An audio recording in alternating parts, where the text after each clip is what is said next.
At first glance, they may look harmless, but drugs like these are fueling an epidemic that's raging across our country. There's been over 200,000 deaths in this country from opioid overdoses since 2000. Here in Dakota County, we've seen the number of opioid-involved overdose deaths skyrocket. According to the Minnesota Department of Health, Dakota County had 2 such deaths in 2000. Last year, that number hit 26 deaths, a 1,200% increase. So what's driving the surge in opioid use? It was the false and misleading advertising that was put forth by the pharmaceutical companies and the distributors of these drugs that overwhelmed the market and convinced doctors with false and misleading advertising that these opiate pain medications were non-addictive and could be used for long-term treatments.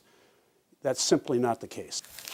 Once addicted, many drug users turn to illegal activities to get their fix. 75 to 80% of people who use heroin today started with using opioid pain medications and became addicted to those drugs and then went to the street drugs because they're actually cheaper to buy. Here in Dakota County, 35% of all the crimes our attorney charges are drug-related. And that's just sale, possession, or manufacture. If you add all of the crimes associated with drug abuse, the robberies and the thefts, the burglaries, the domestic violence, the sexual assaults, and in some cases murders and crimes of violence that are associated with drug addiction and abuse, it's close to 45 to 50% of all the crime that happens in our community. As a county, we think it's time that this epidemic gets shut down. This epidemic is substantially straining public resources, such as our criminal justice system, social services, public safety, and our first responders.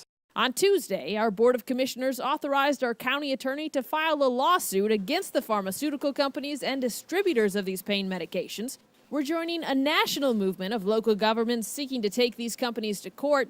We won't owe any attorney's fees unless we win the case, and we're hoping the action helps bring justice to the families that have suffered from this problem. The public tax dollars that are going to fight this problem that we're expending each and every day in this community, we're going to seek reimbursement for those, and we're going to seek long-term relief, equitable relief for the help and the treatment and the rehabilitation of individuals that have been, their lives have been destroyed by addiction.